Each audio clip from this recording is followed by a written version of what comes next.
Hello, 11th Commerce, Organization of Commerce and Management students. Last lecture we have started partnership firm, merits and demerits. Merits, first merits, easy formation. Second merits, capital. Third merits, business secrecy. Fourth number, continued existence. Fifth number, flexibility of operation. Sixth number, decision making. Seven number, effort reward relationship. Eight number, goodwill. And nine number, specialization. Merits आपले संपले होते. त्यानंतर आपण डिमेरिट्सकडे गेलो. तर partnership संदर्भातील disadvantages काय आहेत, जसे फायदे काय आहेत, त्याचे ॲडव्हान्टेजेस, मेरिट्स काय आहे पाहिलं आपण. त्यानंतर आता आपल्याला त्यावरतीचे डिमेरिट्स ऑफ पार्टनरशिप फर्म, त्यालाच डिसएडव्हान्टेजेसही असं म्हणता येईल. त्यामधील डिसएडव्हान्टेजेस म्हणजे डिमेरिट्स ऑफ पार्टनरशिप फर्ममधील फर्स्ट होता प्रॉब्लेम ऑफ कंटिन्युटी. कंटिन्युटीचा प्रॉब्लेम्स असणे या पार्टनरशिप फर्ममधील. याचाच अर्थ कंटिन्युटीचा, याचाच अर्थ कंटिन्युअस फ्लोनुसार नंबर ऑफ पार्टनर्स जे आहेत त्या पार्टनर्समधील एखादा पर्सन, एखादा पार्टनर्स जो आहे डेथ झाला असेल, इन्सॉल्वन्सी झाला असेल, तो त्या ॲग्रीमेंटमध्ये फुलफिलनेस असेल तर ते कंटिन्युइटीमध्ये चालेल बिझनेस. अदरवाईज तो बिझनेस काय होईल पार्टनरशिपचा, एखादा पार्टनर डेथ झाला असेल, इन्सॉल्वन्सी झाला असेल तर तो पार्टनर त्या ठिकाणी, तो पार्टनरशिपचा बिझनेस काय होईल, डिझॉल्व्ड होईल, त्या ठिकाणी पूर्णपणे बंद होईल. हा आपण पहिला डिमेरिट्स पाहिला होता. Problems of continuity. The partnership business may face problems of continuity unless provided for continuation of a business in event of death, insolvency, instantly to any partner in the partnership firm.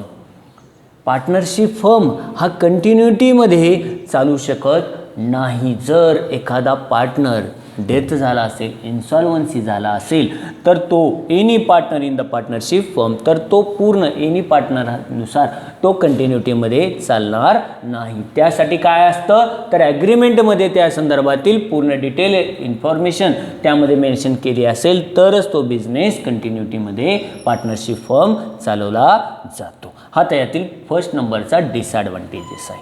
आता हा जसा आहे याच्यावरच depended आहे. Second नंबरचा आहे, second नंबरचा demerits आहे absence of legal status. Absence याचाच अर्थ उणीव, कमी असणे. कशाची तर लीगल स्टेटसची. आता हाच आपण मेरिट्समध्ये पाहिला होता किंवा त्यावरतीचं लीगल स्टेटस आहे पार्टनरशिप फर्मसाठीचा. कोणता ॲक्ट आहे पार्टनरशिप फर्मचा, कुठला ॲक्ट आहे, इंडियन पार्टनरशिप ॲक्ट 1932. हा कशाचा ॲक्ट आहे हो, कशासाठीचा आहे, पार्टनरशिप बिझनेससाठीचा, फर्मसाठीचा लीगल ॲक्ट आहे. म्हणजेच काय सांगण्यात आलं तर सेकंड डिमेरिट्स आहे अब्सेन्स ऑफ लीगल स्टेटस. आता अब्सेन्स याचाच अर्थ तुम्ही एखादा पर्सन अब्सेंट असेल तर आपण काय म्हणतो, अनुपस्थित आहे, नाही. त्याच पद्धतीने absence of legal status, Indian partnership act आहे पण तो कशासाठी आहे, तो पार्टनरशिप बिझनेससाठी आहे. पार्टनरशिप बिझनेससाठी आहे, फक्त बिझनेसेससाठी आहे. त्यामधील पार्टनर्ससाठी, त्यामधील व्यक्तींसाठी, पर्सनसाठी, पार्टनरसाठी कोणताही लीगल ॲक्ट नाही आहे. त्या बिझनेसेससाठी ॲक्ट आहे. त्यामधील नंबर ऑफ पार्टनर्ससाठी कोणताही ॲक्ट नाही. त्यामध्ये दोघांमध्ये पार्टनर्स आणि पार्टनरशिप बिझनेसमध्ये डिफरन्स वेगवेगळा असा आहे का नाही. बिझनेस वेगळा आहे आणि त्यामधील पर्सन्स वेगळे आहेत, ते नंबर ऑफ पार्टनर्स आहे त्यामध्ये इन्व्हॉल्व, परंतु त्या पार्टनरसाठी कसल्याही प्रकारचा ॲक्ट नाही आहे. त्यांना फुलफिल, जसं एज्युकेशन आहे का आहे, एज्युकेशनसाठीचा ॲक्ट बनवण्यात आला आहे.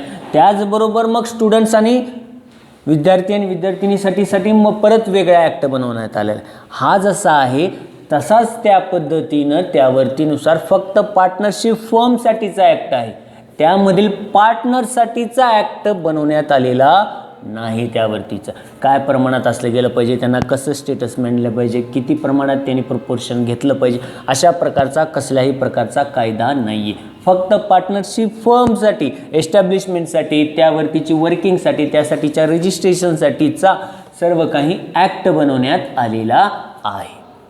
हा सेकंड डिमेरिट्स आहे. अब्सेन्स ऑफ लीगल स्टेटस यामध्ये सांगण्यात आलेला आहे, in a partnership business there is no separate legal existence of a partnership firm. In the eyes of law both are same. त्या कायद्याच्या पार्टनरशिप फर्मच्या इंडियन पार्टनरशिप ॲक्टनुसार partners आणि पार्टनरशिपचा business are both are the same. कायद्याच्या दृष्टिकोनातून in the eyes of law म्हणजेच कायद्याच्या दृष्टिकोनातून काय आहेत, both are same. Partnership firm and partners are same. Law does not make any distinction between partners and firm. Partners and फर्ममध्ये फरक केलेला नाही. त्यानंतर so there is a absence of separate legal status for partnership firm in the event of death, insolvency, insanity partnership firm is liable for डिझॉल्युशन.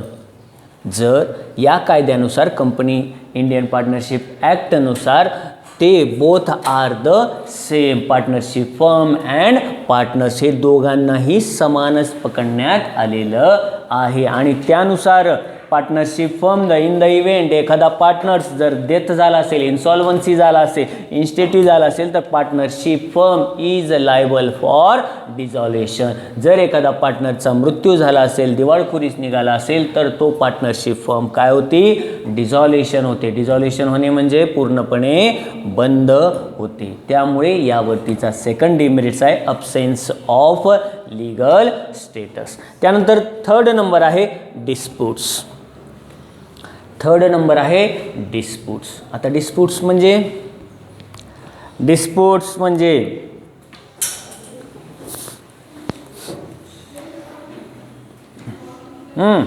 Disputes बरं चला ठीक आहे, काय हरकत नाही. डिस्प्यूट्स आज आपण तुम्ही असेल, मी असेल किंवा एखाद्या जवळपास ऑलमोस्टरित्या 90% असंच चालू आहे आजची आपली कुटुंब पद्धती. म्हणण्याचा अर्थ आज आपल्यासोबत फार कमी जणांचे आईवडील सोबत आजी आजोबा राहत असतील. फार कमी जणांचे. एखाद्या दुसऱ्याजवळ राहतात का कोणाजवळ आजी आजोबा? नाही. इथल्या इथेच बघा, आपण आपले आईवडील आणि आपण भाऊ बहीणच राहतो. पहिली आपली कुटुंब पद्धती कशी होती हो? एकत्र होती. सगळेजण आजी आजोबा काका काकू काकी सगळे होते. पुन्हा काय झाले हो, सगळे डिस्प्यूट्स झाले म्हणजेच वेगळे झाले. काय झालं, कुटुंब पद्धती आपली एकत्र होती भारतीय संस्कृतीनुसार. पुन्हा काय झाले, टप्प्याटप्प्याने नोकरीच्या हिशोबानं काय हिशोबानं सगळेजण काय झाले, डिस्प्यूट्स झाले, वेगवेगळे झाले. एकत्र होते ते वेगवेगळे झाले. आता नंबर ऑफ पार्टनरशिप फर्ममध्ये मिनिमम किती आहेत, 2 आहेत, मॅक्झिमम 50 आहेत. याचाच अर्थ जसा जसा बिझनेस वाढत चालला तशा त्यांच्यामध्ये काय होत चाललं, एकमेकाबद्दलचं त्यावरतीचा बिझनेसनुसार त्यावरतीचं त्या प्रमाणात डिस्प्यूट्स व्हायला लागले, वेगळं व्हायला लागले. आपण हे म्हणतो काही कालांतरानंतर भविष्यामध्ये किंवा आताही आपण पाहतो ना, नाही मला वेगळं राहायचं आहे, मला वेगळं राहायचं आहे असं आपण घरामध्ये ऐकतो सुद्धा. याचाच अर्थ काय झाला, डिस्प्यूट्स व्हायला लागले, वेगळं करीन व्हायला सुरू झालं. मग जसा पार्टनरशिप फर्म ग्रोथ व्हायला लागला, त्याच्यामध्ये एक्सपांड होत लागायला लागली, त्या नंबर ऑफ पार्टनर्समध्ये त्यांचे क्रॅशेस व्हायला लागले आणि त्यावरनुसार ते पार्टनरशिप फर्म हे डिस्प्यूटेशन व्हायला लागलं, डिस्प्यूट्स व्हायला लागले, वेगवेगळं विलगीकरण वेगळीकृत व्हायला लागले. अशा प्रकारचा हा त्यामधील डिमेरिट्स आहे. पुढचा थर्ड नंबरचा disputes are common in partnership business as more than one individual or involved in various activities. Some partners may or may not agree on some points which leads to dispute among partners, काही partners त्यामधील किंवा काही व्यक्ती ज्या कोणत्याही एका पॉईंट्सवरती येऊन त्यांच्यामधील काय होईल त्यावरतीचं वर्किंग न होता ते एकमेकांना काय करण्याचा प्रयत्न करतील, विभक्त करण्याचा प्रयत्न करतील, वेगवेगळे हे त्यावरतीनुसार वर्किंग करण्यात येऊ शकते. Sometimes disputes may lead to the dissolution of the firm. Sometimes केव्हा केव्हा काय होतं त्यावरतीचं त्या पॉईंट्सवरती त्यांच्यामध्ये जमलं नाही तर त्या काय होईल, पुन्हा नाही नको मग काय होत नाही आपल्याला, मला वेगवेगळा माझा बिझनेस कर, माझा शेअर दे आणि मी यानुसार चालतो, असं आपण ऐकलं पाहिलं तुझ्यानुसार, मग ठीक आहे फर्मच पूर्णपणे बंद करून टाकण्यात येईल. Sometimes disputes may lead to the dissolution of the firm. यानुसार त्या डिस्प्यूट्सनुसार वेगळीकरण झाल्यामुळे काही कित्येक वेळेस काय होईल, तो फर्म पूर्णपणे बंद करण्यात येतो. अशा प्रकारे थर्ड नंबरचा डिस्प्यूट्स. त्यानंतरचा fourth number non transferability of interest. Non transferability of interest यामधील आता जो कोणताही नॉन ट्रान्सफरॅबिलिटी यात ऑफ इंटरेस्ट जे कोणतंही हित आहे ते नॉन ट्रान्सफरॅबिलिटीचं आहे. यावरतीचं हस्तांतरणक्षम नाही, त्यावरती ट्रान्सफरेबल नाही, ते या व्यक्तीवरनं त्या व्यक्तीकडे ट्रान्सफरेबिलिटी करता येतं नाही त्या संदर्भातील. त्यामधील fourth number demerits non transferability of interest. No partner of business can transfer his share in business to the outsider without the consent of all partners in the firm. यामध्ये काय म्हणण्यात आलेलं आहे, नो त्यावरतीचं शेअरिंग जे आपण पाहिलं आहे म्हणजे नंबर ऑफ पार्टनर्सला शेअर वाटता येईल, पण माझ्या बदल्यात आउटसाइडर पर्सन्सला जो मी बिझनेसमध्ये इन्व्हेस्ट केलं याचाच अर्थ त्या कॉन्ट्रॅक्टनुसार हे मला देण्याचं काम केलं जातं. परंतु जर सपोज इन केस जर मला नको असेल आणि दुसऱ्याला शेअर्स याला ट्रान्सफर करा असं सांगितलं तर तो त्या ठिकाणी काय करता येईल, ट्रान्सफर करता येतं नाही त्यावरतीचा. तो पूर्णपणे काय आहे, no partner of business can transfer his share in business to the outsider without consent of all partners in the firm.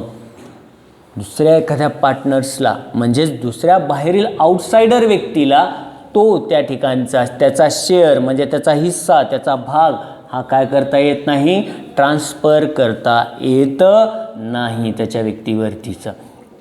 जसं आपण मागेही सांगितले आपल्याला इथं बसलेला आहात तुम्ही कॉमर्समधून, जर तुम्हाला दुसऱ्या फील्डमध्ये जायचं असेल तर तुम्ही जाऊ शकता, म्हणजेच काय ट्रान्सफर होऊ शकता तुम्ही. 11th कॉमर्समधून नाही कोणाला सायन्सला जायचं असेल ठीक आहे, ट्रान्सफरेबिलिटी आहे, यावरनं त्या फॅकल्टीमध्ये जाऊ शकतो, SP वरनं मॅथमध्ये जाऊ शकतो, हिंदीचा पालीला जाऊ शकतो, आर्ट्सचा आपल्याकडे अजूनही 11वी संपेपर्यंत आर्ट्सचा व्यक्ती काय होऊ शकतो, ट्रान्सफर होऊन कॉमर्समध्ये येऊ शकतो, सायन्सचा कॉमर्समध्ये येऊ शकतो, कॉमर्सचा सायन्समध्ये जाऊ शकतो, आत्तापर्यंत 11th पर्यंत संपेपर्यंत तो जाऊ शकतो. याचाच अर्थ काय आहे, तो ट्रान्सफर होऊ शकतो.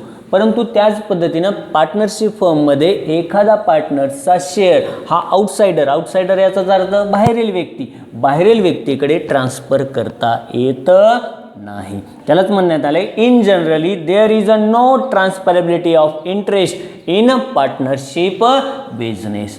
कसल्याही प्रकारे त्याच्यामधील शेअर काय करू शकतो, आउटसाइडरला ट्रान्सफर करता येतं नाही. हा फोर्थ नंबरचा डिमेरिट्स. फर्स्ट नंबरचा होता प्रॉब्लेम ऑफ कंटिन्युटीचा प्रॉब्लेम आहे. एखादा पर्सन डेथ झाला असेल, इन्सॉल्वन्सी झाला असेल और इन्स्टेटी झाला असेल तर firm will be the dissolved, पूर्णपणे ती फर्म डिझॉल्वड होते. त्यानंतरचा सेकंड होता अब्सेन्स ऑफ लिगल स्टेटस.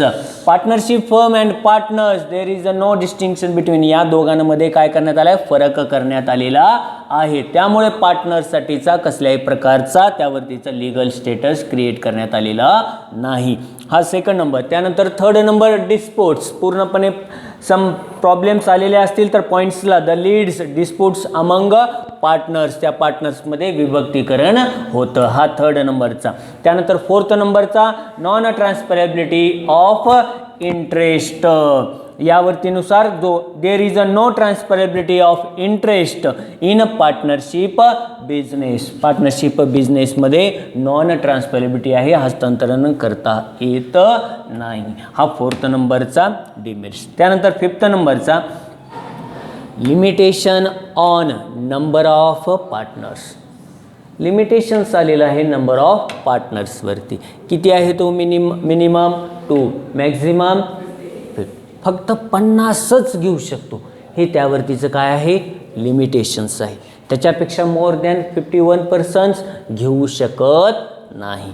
हे त्याच्यावरतीचं रिस्ट्रिक्शन लावण्यात आलेलं आहे, बंधन टाकण्यात आलेलं आहे की एवढ्याच पर्सननुसारच त्यामध्ये इन्व्हॉल्ड करू शकतो. जसं आजचा आपल्याला नियम माहिती असेल, सध्या कोविड-19मुळे कोरोना काळामध्ये 100पेक्षा जास्त लोक लग्नाला नसले गेले पाहिजे, हा रूल आहे.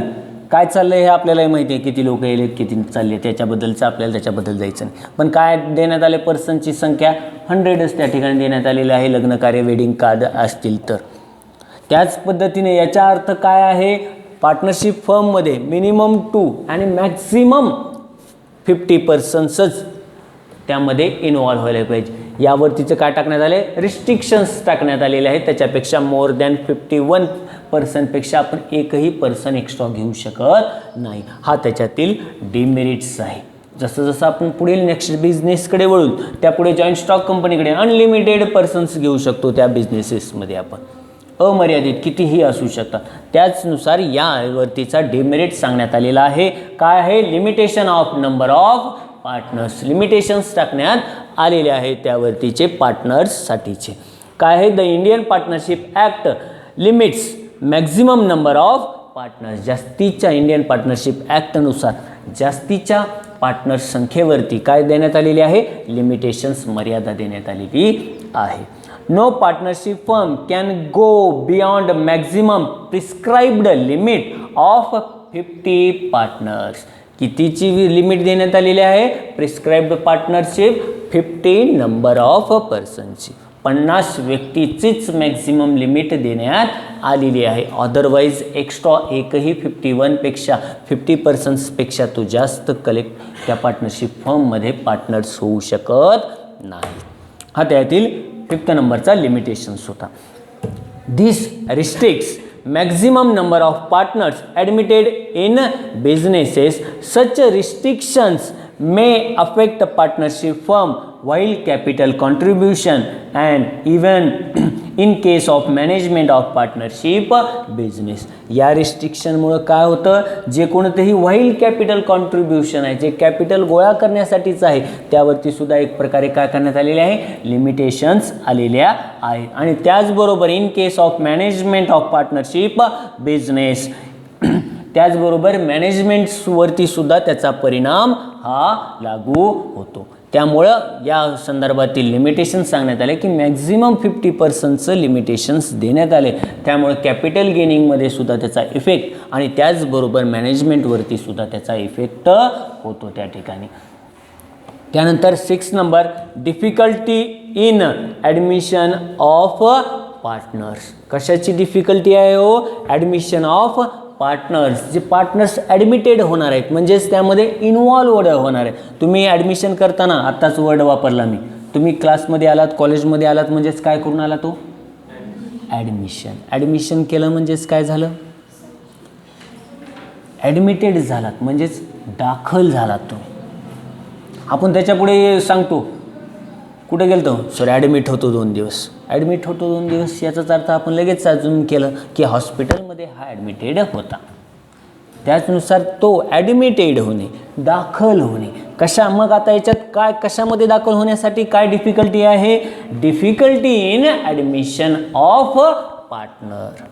ॲडमिशन ऑफ हॉस्पिटॅलिटी म्हणलं आहे का नाही, पार्टनर्स जो ॲडमिट होणार आहे आतमध्ये येणार आहे पार्टनरशिप फर्ममध्ये त्याच्यासाठीचं काय आहेत डिफिकल्टी आहेत, अवघड आहे त्यासाठीचं त्या आतमध्ये येण्यासाठी. पार्टनरशिप फर्ममध्ये एखादा न्यू पर्सन ॲडमिट करायचा आहे इन्व्हॉल्ड करायचा आहे तर त्यासाठीची प्रॉब्लेम्स त्या ठिकाणी आहेत.